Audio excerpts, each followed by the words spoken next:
Welcome to the Choreography of Negotiation podcast. Join us as we speak to the world's top negotiators with the focus of taking the reins and leveling the negotiation playing field. We'll provide actionable steps for you and your team to enhance and increase your negotiation, mediation, and arbitration skills for long-term success. The Choreography of Negotiation podcast is all about the art of the deal and coming to a fruitful win-win completion. So please, welcome your host, Sean Snowday. Hello and welcome to the Choreography of Negotiation podcast. My name is Sean Snowday. I am the founder and the voice of the Choreography of Negotiation. And today we have Dion Kenny on the line. How are you doing, Dion? I'm doing great, Sean. How are you today? All right. It's great to have you on the line. Now, we're just going to jump into it. And we were talking a little bit before we hit record that you do strategic, you do consulting and M&A. I have a cold, so I can't say M&A. and other things. So tell us, most people that do what we do, investors and people that do scale and exit and investment bankers and just everyone in the financial industry and just in the business industry in general, we were all doing something before we got in this industry. So what got you into doing to what you're doing today? Man, that's such a great question because it was not a direct path. When I went off to college, my goal was not to be necessarily in M&A or acquisitions in general, or even in consulting. My original plan was to be a physicist and to work the rest of my life in a laboratory. But I took a very non-linear path into aerospace, and I was writing flight design software for the space shuttle. And I was talking to some of the managers at the company I was working for, and they said, "Man, you're a pretty smart guy. We could use some of that kind of capability on the business side of the house." They encouraged me to get my MBA, so I went to Wharton, got an MBA, and I've mostly been applying all of that mathematical rigor and modeling capability to modeling businesses, modeling financial planning, modeling long-term growth and strategic planning, and of course, structuring deals through M&A and acquisitions. So you went from aerospace into business consulting.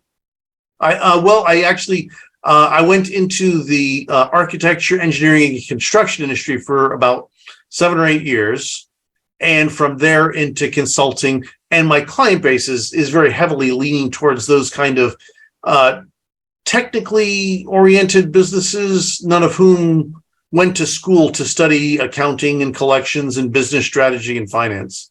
Right. So is your demographic, is it construction? I do a fair amount of work with businesses in the construction industry, architecture firms, engineering firms, contractors. Yeah. I do a fair amount of work with manufacturing businesses.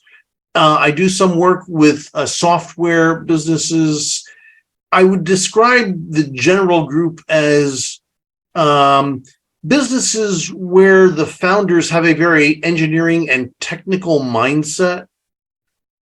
I speak their language because I come from the same background, but my focus, of course, is rather than on the technical aspect of the business, it's the financial and business planning side of the business. Okay. Yeah, it's interesting because I was raised in aerospace, Hermosa Beach, California, Hermosa, Manhattan, Redondo, Torrance, all aerospace, TRW, North American Rockwell, McDonnell Douglas, Boeing, all of that. And I actually worked in aerospace back in the 90s. So, and then what you do now is you do the consulting, and are you an investor? Do you buy businesses? And yes, I do. As a matter of fact, I'm in the middle of a deal right now. I probably can't say too much because it's some degree of secrecy, but I can certainly talk about the nuance of the deal. Yeah, let's talk about the NDA and everything you're not supposed to talk about. We can talk NDAs. In fact, I got someone who asked me the other day, "Can you just send me a blank NDA so I can fill it out and use it for my work?" I'm like, yeah, sure. Yeah. There's no secret sauce to the NDA. It's just a promise not to disclose. Right. Yeah. And some of the things we've had people get in trouble with brokers writing up a certain thing to where they're sneaky. And if you're not careful and you sign an NDA and you own a business, then you can run into some situations.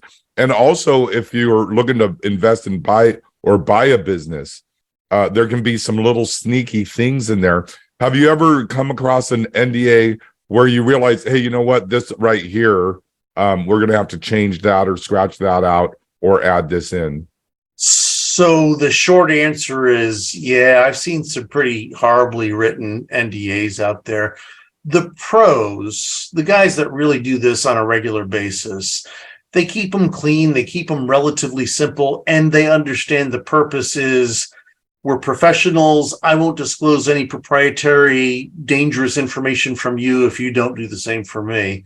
Right. Where I've most had problems is, and this is not a criticism of the industry, but some brokers, they use it as a means of controlling the dialogue between buyer and seller. Exactly. And they want to own that conversation.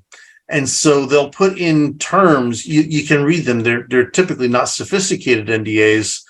And they talk about things like all communication has to go with me. You'll never talk directly to the buyer. I'm like, I'm an advisor. I'm not a broker. I don't dislike brokers regardless of what the reputation is, but there are some brokers who are really good at closing deals. And there are some brokers who are just really small-minded and hard to work with. And It's not the industry, it's the individual. Right, exactly. And we actually, we deal with brokers. We have a training for brokers, investors. I have Business Buyers Academy. And my new venture is working with helping immigrants buy a business so it speeds up their citizenship, which is a big move for me. So, but when that comes into with the NDA, one of the things is, again, when you're dealing with a broker rather than a business owner, the broker is really looking out for themselves, but also they'll put some things in there to where it's like, 5-10 years out or, for all eternity, and that can really hurt an individual, even in future deals, if you're not careful. So with the NDAs that you're currently dealing with, was it pretty much just an easy read and then you signed it and got it back to them? Or did you, and also, do you read every single word, nook and cranny, and have a full understanding before you send it back? Well, I always read an NDA before I even consider signing it. Mostly, they should be like gentlemen's agreements. If you know who you're dealing with, you don't have to worry too much about it. But not everyone out there is a gentleman. Right, exactly. And I do look to make sure that the information is capped at 2 years. Anything beyond that, of course, doesn't have any real relevance to the security of the firm or the information, and making sure it doesn't negatively impact the company. Mostly because we're looking specifically at deals. If the broker or the other, it may be an advisor, not necessarily a broker, our goal should be the same, which is making a good deal happen. Right. And so really, like this conversation, I can almost tell right off the bat by how the conversation goes if it's going to be an easy partner in the relationship and the transaction, or if it's going to be a little bit more challenging or outright just not going to go anywhere. Right. And a lot of the questions that I'm asking you is for the listeners, because we have some new people and that may be a little lazy, like dealing with Sims. Do you deal with brokers at all, or investment bankers? Yeah, sure. I work with investment bankers. I work with originators. I work with brokers. I work with other advisors. And I would say that you get different types of products and different quality from each of those at different tiers of sophistication. Often with a broker, you don't really see professional quality SIMs. You may see what's the equivalent of a PowerPoint presentation. And the real information that obviously you have to ask for, a couple of years to 5 years worth of real financials. And then the fun begins drilling down into all of that and extracting meaningful insight. Right. Right. And so with your current deal, can you, well, here's one of the things that a lot of people, one of the big challenges now, I don't know if we met through Roland or not, but a lot of the people out there, there's the Bridgers and the Rolands and the Ryans and, the Franks and all these people out there. They're like, it's really easy. Find a motivated seller. And then you do this, right? Like they skim over the hard part. They kind of sit and do a little whisper. And then they're like, and then after that, it's all easy. You just get the documentation, you read it, you understand it. And, and then you negotiate it down. This person sits there, that person sits there. So what do you do? How do you find businesses? Do you do biz by sell? Do you go through your sphere of influence? Do you get referrals? How do you find a good company that's motivated? That is such an excellent and insightful question, because I see the process, the entire M&A process is really a 4-stage process. And building a pipeline is the key to everything else, because everything else is downstream from that. And so the answer is, I look at biz by sell. I do have personal networks. I have a whole bunch of different people in the industry who they know what I'm looking for, or I'll let them know what project I'm working on right now, and they may steer me in a direction. But building that pipeline so that more and more information is coming to you, that is foundational to building this kind of a business. And you're right, this is not a criticism of those guys that teach people about how to do acquisitions, but they do make everything sound really easy. And of those 4 steps, they teach them 3 of them over the course of 5 days or 2 days, depending on which program you're looking at. And of course, building a pipeline is not something you can do in 2 days.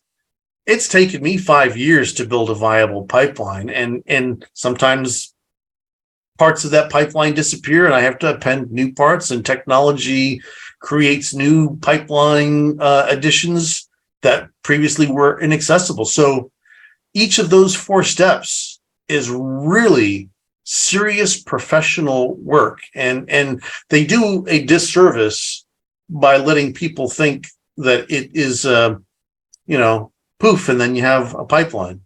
Right. On the other hand, they do encourage a lot of people to get into acquisitions, and I think you and I both would agree that in this country, at least, the acquisition of wealth happens by owning a business. Right. Yeah. And one of the things, I know they have good hearts. I mean, I've been with these guys for a long time. And one of the things I had a company, Automation Rehab, and I worked with treatment centers. And so my tagline was, we don't sell hope, we fulfill it. Right. So I know that these guys have big hearts, good hearts, and they're really out there to make a difference. A lot of people have had a lot of success by following the principles and the guidance and the consult from these individuals, and myself included. I wouldn't be where I am today if it wasn't for these guys. But I had to put the work in. So when you're talking about now, first of all, you said it took you 5 years to get to that pipeline, but there was 2 years that we were in a pandemic. Yeah. So how did that affect you, and how did it affect your pipeline? And what did you do? So it's really funny because 2 things happened. A lot of people slowed down on their buying because they didn't know what their company was going to look like on the other side.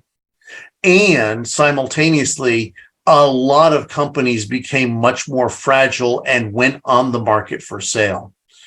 So the demand went down, the supply went up, and prices, as you might imagine, dropped in some sectors more so than others. Right. But now we're on the other side of that, even though we're not technically completely out of the pandemic yet, and the reverse has happened. The oversupply of good companies has dried up a little bit, and the demand has softened because now we're staring in the face of what may be, by many people's calculations, both high inflation and a recession. Right. So it's this weird seesaw effect that supply and demand have changed by these disruptions to the economy. Yeah, and we also have, a lot of people started businesses during the pandemic that didn't really know what they were doing. But so like as a marketing agency, a lot of people said, oh, well, now I'm on the computer. Now I have all day to do something. I'll become a marketing agency. Oh, now I know how to write copy. Oh, now I know how to make a website. Oh, now I know how to make a funnel. Oh, and now I'm going to run Facebook ads. Now I filled my pixel. Now I built a list, but they couldn't close a door, let alone a window or a client, right? But they have all this data. So a lot of my good friends have been going out and just scooping up all that data, right, and they don't know the value of it, right? Yeah. Quick story, I actually bought a domain for $10, and it was this guy who was, and I'm not going to reveal the domain or anything, but it was this guy that was on a, what are those shows called where it's a reality show, and he won the show. And it was one of those bachelor shows. Wow. And the thing is, he won, and he told everybody that he did this certain thing, which he didn't, all the way up to that time. So he's like, oh yeah, I'm this guy.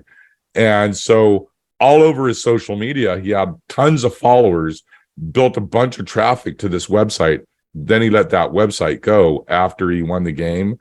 That website was getting a ton of traffic. So I just went in and I go, oh, that's expired, and I bought it for $10. So I get all that traffic. Nice. So when we were doing the no money down traffic, it's called ZDOT, zero something traffic, zero down offer traffic. I don't know what it is. But anyhow, and so then there's other things that happened during the pandemic. So were you able to fill up your pipeline with businesses like that had come up and were a fluke by an accidental entrepreneur, and then you're like, okay, well, let me take a look at this one? So I didn't really capitalize on it. Most of the companies that I was in the market for were not the companies that were coming up for sale. So in parallel with the pandemic, there was another economic phenomenon that more dramatically impacted the sector that I primarily work with. Okay. So we've all heard the word infrastructure, and in particular, infrastructure spending. And you only need to drive over a horrible looking bridge or a pothole filled road to know that America needs to reinvest in infrastructure. And we've been putting off infrastructure for a long time. So what that means is engineering firms and architecture firms and contracting firms and the engineering firms have been, pretty desirable for a pretty steady pace now for about 10 years now. And the companies that buy them, they're very they have in-house expertise at buying these kinds of companies, and so they're not popping up accidentally on the radar, like the same way that websites and restaurants and music venues were, because they were being shut down during the pandemic. Right. So with the firms that you use, and you went and your pipeline, it took you 5 years to build, and you went through all this, what do you do now that we're coming out of the pandemic? How have you kept that healthy? Because I know for a lot of people, we all were like, I know, I'll just say for myself, I was like at the end of the world. That's kind of basically what they told me. And I was in California. That's why I moved. I actually moved to the United States about 18 months ago to Arizona from California. Is that where are you in California?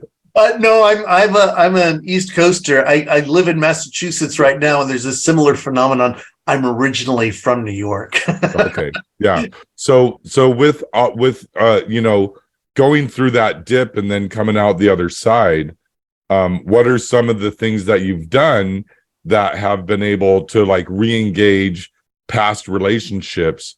And are there any relationships, like, let me ask this question: is there a relationship that you really cherish that you lost, and is there a relationship that you lost that you re-engaged with?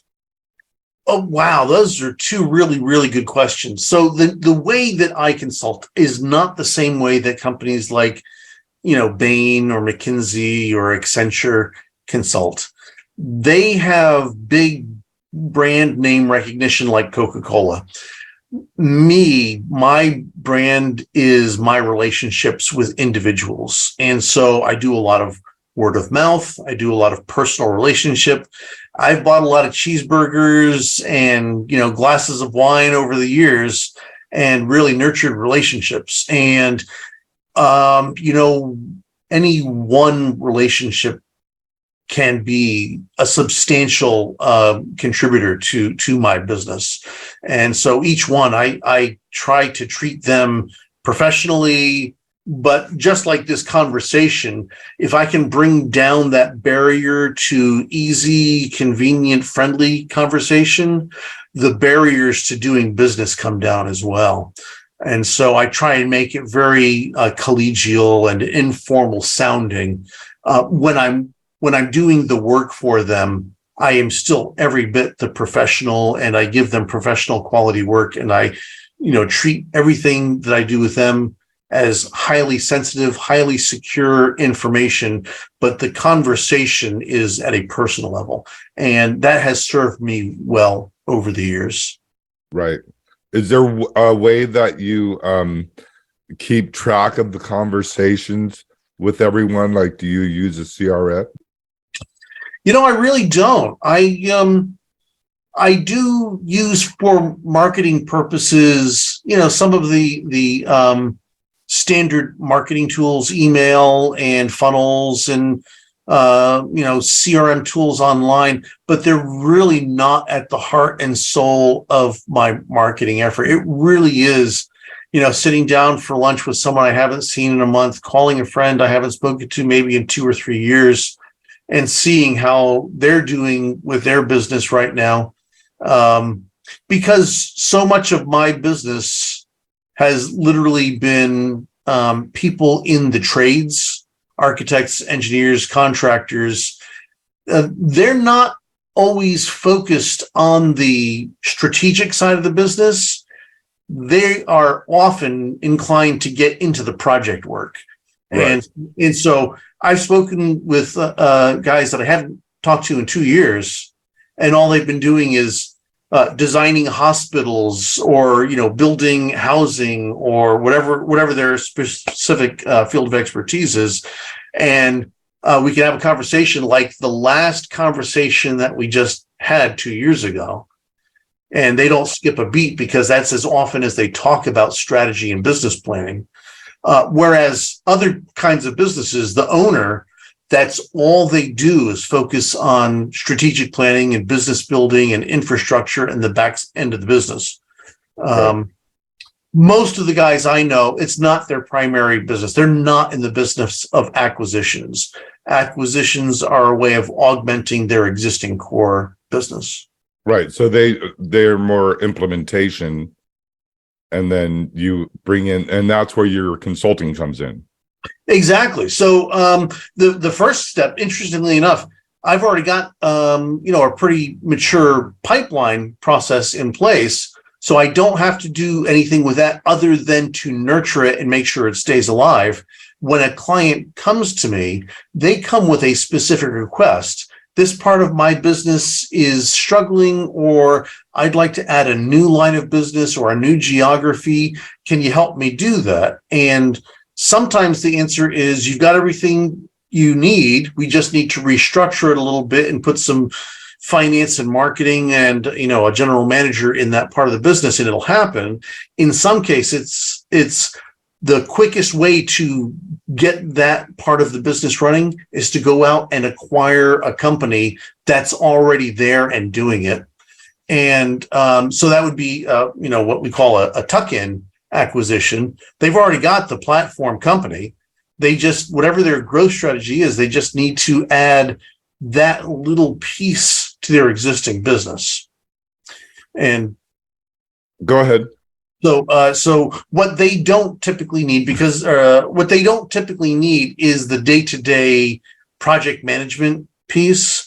They need someone who can, one, go out and find them a company, two, call out all of the companies that are seemingly good fits, but in fact are not good fits. Three, find out what the actual valuation of that company is, and that valuation is an entire discussion unto itself. And then finding a strategy that makes sense for both buyer and seller to close the deal and onboard them into the existing platform company. Yeah. Now, you said something very interesting throughout all this, and that's where they have a new, I don't want to say vertical, but, and I apologize because I have a cold, so my brain is just like, you could see me over here struggling. No worries. But so that being said, are you ever in a position, or do you ever purposely place yourself in a position where you could take equity in a business to where if they're saying, hey, this is a new vision that we have, a new direction we want to have, and maybe we'll just acquire something else over here. Do you say, hey, that'd be great, I can help you with that, but you're going to have to pay me and I'll take equity in that as well. And then as we hit certain benchmarks, my equity will go up. So it's a great question. And I should preface my answer by saying that I'm from New York, and in New York, the licensing requirements for professional services companies like architecture firms requires that you be a licensed architect to be a shareholder in the company. Okay. And I am not. So yeah. I can't take equity in those kinds of companies in certain locations like New York. That said, I am looking to buy companies for myself, but architecture firms are not necessarily the sweet spot of where I'm looking to be. I love architecture firms. I like working with architects. They're very bright people. They tend to have great personalities. They'll get you invited to some of the best parties you'll ever go to in your life. But in terms of running a business, they're more like poets than they are like Jeff Bezos. So they need people like me, but they don't necessarily need people like me in the company. Contracting firms would be a better fit for me. I like working with contractors. They're very smart. They're very hardworking. They're tough negotiators, and they have incredible work ethic. Engineers are somewhere to the right of them. They're very analytically minded. They're very structured, unlike architects who are more like artists. But like architects, they also are more focused on the project work than they are focused on the actual business management side itself, with some exceptions, obvious. Yeah. So with that, with the architects, the engineers, and the contractors, what are you most passionate about, to where for you to pursue that as a possibility would be the easiest for you? Like, I don't want to say spiritually, but mindset wise, right? For an equity position? Yeah. Well, for equity positions, the kinds of companies that I'm looking to have an equity position in are typically also technically oriented companies, a lot of engineering involved, but they may be either software companies or manufacturing companies. So in both cases, I'm working with engineers, so I can sit down with virtually anyone in the company and in 10 or 15 minutes establish rapport, understand what they do in the company, and understand how it fits within the larger structure of what the business is. on the back end, I can actually make an impact on the business by restructuring some things, putting in place some long-term planning, some annual budgeting, some financial reporting, some key performance metrics. And the ability to do that is largely related to my ability to understand what all the pieces of the company are. I can do acquisitions for other kinds of companies, but I won't necessarily know, for instance, like a music business or a public business or a marketing firm. They're a little foreign to me. I can go through all the mechanics of the M&A process for them, and I could probably put some annual budgeting and planning and long-term strategic planning in place, but I won't know them intuitively the same way that I know the more engineering-oriented companies. Yeah. So do you have a story of when you were doing some type of merger acquisition and everything looked good? It looked like everything was lining up, and then something happened but you had a feeling the whole time. Yeah. So this is a couple of years old now. My client was an architecture firm, and they were looking to buy another architecture firm in the exact same line of business. So they designed, in this particular case, they designed medical buildings, and but they were in a different geography, and they were in a geography that my client really, really wanted to be in. They had a great reputation. They had some fantastic clients. They had, I think it was like a 40-person practice, which in architecture firms, the average firm is something like, 7 or 8 people.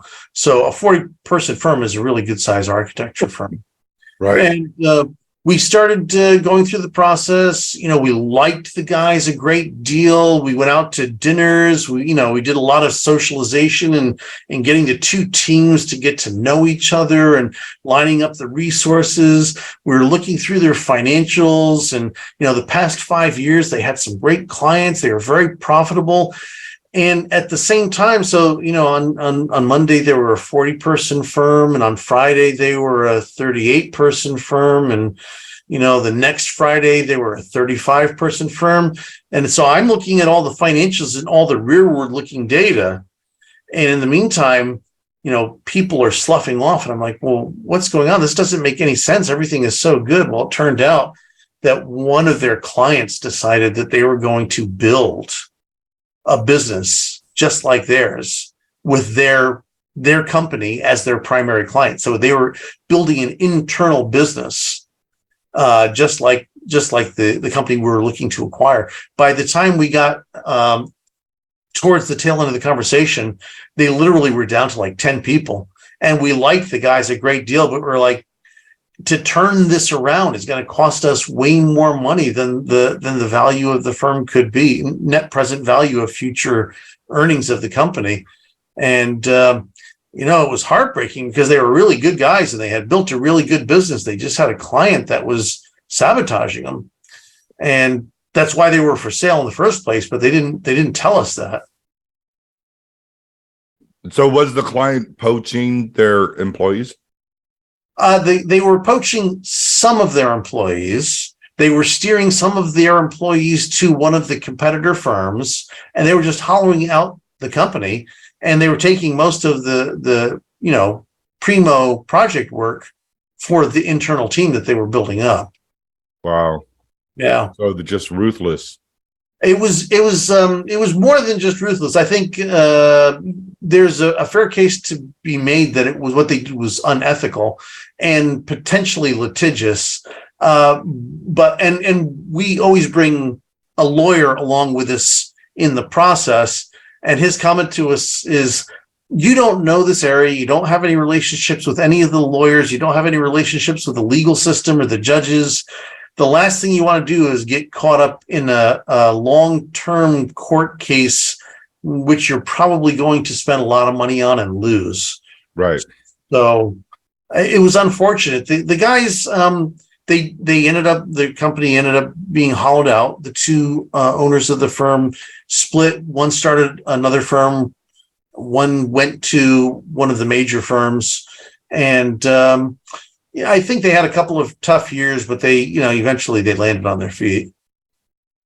So do you think that when they initially put the company up for sale, they already had the information that the shenanigans were running in the background? I think at a gut level, they knew that something was happening. They felt their business was getting soft and squishy. Right. And again, architects are really great people. They're super smart. They're very talented, very charismatic, a lot of fun to be around. But they don't necessarily look at the outside world as the predators that we see in some other industries more routinely. Right. Yeah. It's like other people's money or Wall Street. Yeah, exactly. So, in architecture, most architects know all of their competitors. They often go out to, business lunches or symposia together, and they're on speaking terms. They don't necessarily have an antagonistic relationship with them, with a couple of exceptions. But I think it was, they felt their company was getting soft and they needed professional management to come in. They didn't necessarily recognize that someone was actively trying to dismantle their business. Yeah, that's sad. But on the flip side, have you ever had negotiation or some type of acquisition happening where it looked like it wasn't going to go through, and then something flipped and it went through? Yeah, a similar kind of case. In this case, it was a California company. They were not architects, but they were in the construction industry. Good guys. They had a very special niche in the industry, and I think countrywide, nationwide, there were maybe 4 or 5 competitors for this specialized niche that they were in. So it was a specialty. They were highly recognized for their skill sets in their team, but it didn't generate like billions of dollars in revenue. But again, they didn't necessarily have business skills. They had project skills, and they did a whole bunch of really bad business practices, which made the company not very profitable. And, we were looking at them in the valuation process. You're looking at it, it's like, geez, technically these guys are already bankrupt. They were losing money. It was like 6 of the 7 prior years before we were talking to them. And, you go to their offices and, sometimes people showed up for work and sometimes people were out surfing or fishing or taking care of their kids or whatever it was. And I don't fault anyone for doing all of those things. But when you're managing a business, you have to have a plan B to make sure that the work can get done, that you can, be profitable, that you can collect all of the receipts, and instead of, a leaky bucket where everything just leaks out. And at the end of the day, once again, you've had another unprofitable year. On top of it, they had another complication, which was something which I really don't like in an acquisition, which is they had an ESOP, which, for people who don't know what that is, it's a government encouraged ownership structure in which the owners of the company are the employees of the company. So it's an employee stock ownership plan. And it sounds great on paper, except when you have to unwind one, the amount of paperwork and analysis and due diligence and legal, manipulations you need to do is just stunningly painful. And this was a company that was, for all intents and purposes, on paper, they were bankrupt. So the value of the company was almost nothing. But because of the way there's a special valuation process for ESOPs, the government recognized a value for the company, even though they hadn't made any money in 7 years. And we're like, this doesn't make any sense. Let's abandon and move on to greener fields. As it turns out, the 2 primary leaders of the firm, I guess there were really 3 leaders of the firm, but the 2 primary leaders of the firm structured it in such a way that's like, here's how we can unravel the ESOP. We'll take care of the ESOP. So you're basically doing an asset purchase. And so we asset purchased the firm. And literally within 18 months, they went from being unprofitable, 10% unprofitable every year for like 6 or 7 years, to 20% profitability just by putting in place a couple of very easy business management practices and centralizing that back end structure. All the finance, the marketing, the management, the long-term planning was all done from our offices, and they became a very focused project management team that did exactly what they wanted to do, was just work on projects. So were there certain employees or upper echelon VIPs that they had to get rid of in order to accomplish that? Well, there was at least one that we should have gotten rid of, but did not because of the way the company was structured. A second one of the two that I mentioned before as being the key, one of them said, I'm not going forward after the acquisition. And so that really left one key man and one slightly toxic man. And they were each managing a separate office. So they were separated from each other, and that minimized some of the hostility between both them and the two offices. Did we lose some people? Yeah, there were some people who weren't willing to go along with the more business-oriented practices, as they called it, the New York way of doing business, as opposed to the California way of doing. That's a little bit of an exaggeration. We had things like, you got to show up for work. And some people didn't like that. So we lost a couple of people because we changed both the business practices and some of the culture of the firm. It was still a California firm or a West Coast firm because the other office was in the Northwest. But we also brought in a lot of new talent as well. And so we revived the company. Some of the old people went, but we weren't necessarily upset about some of the people that left anyhow. So was it, can you hear me all right? Yeah. Okay, because it just said it. So was it maybe the culture of the company that switched, that made it go to that 20%, or do you think any of that had anything to do with it?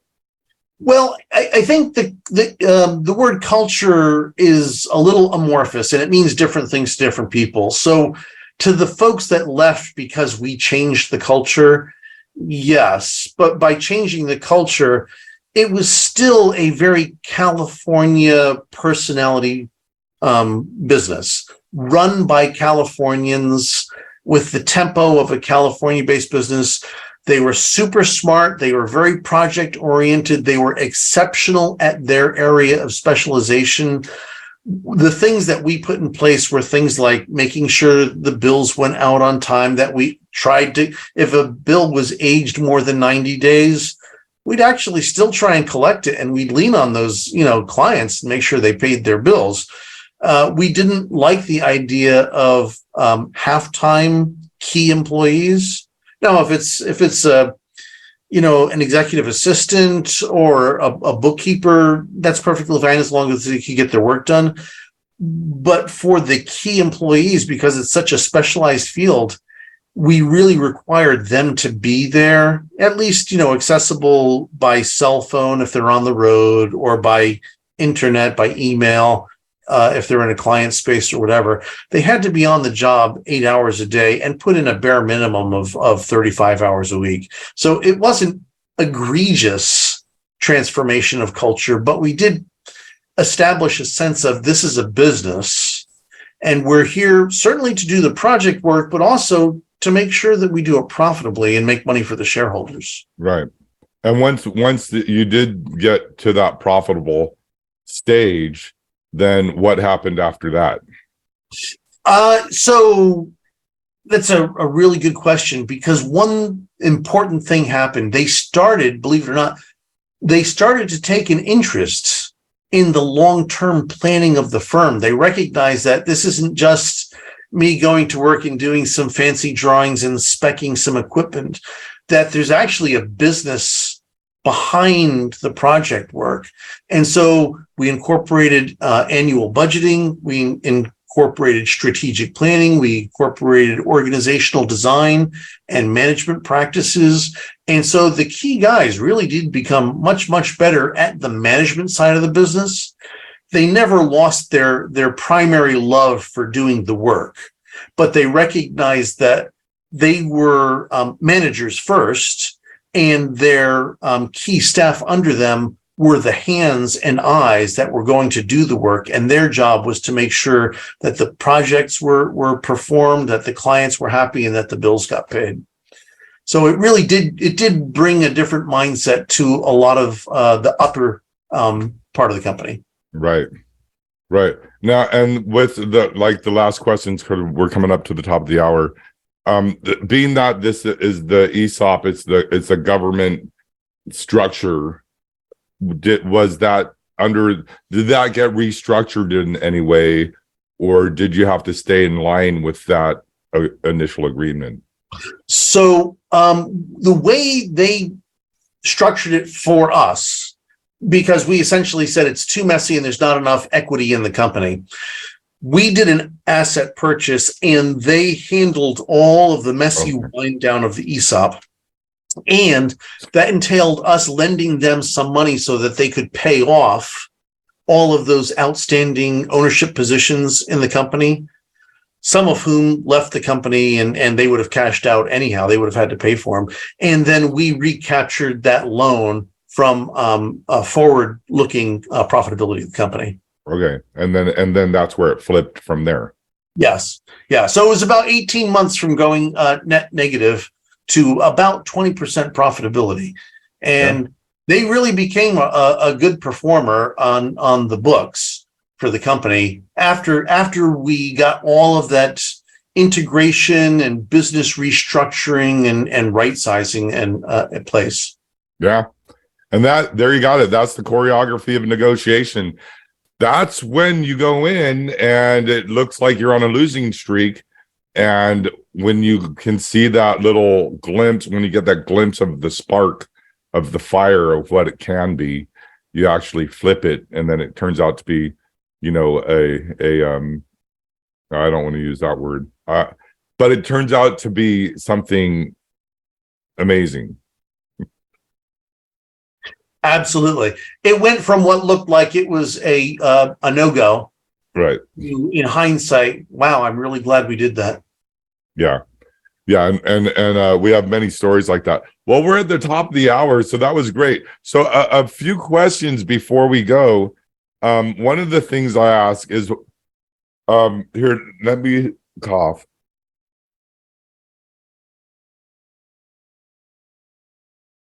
I'll edit that out if I can.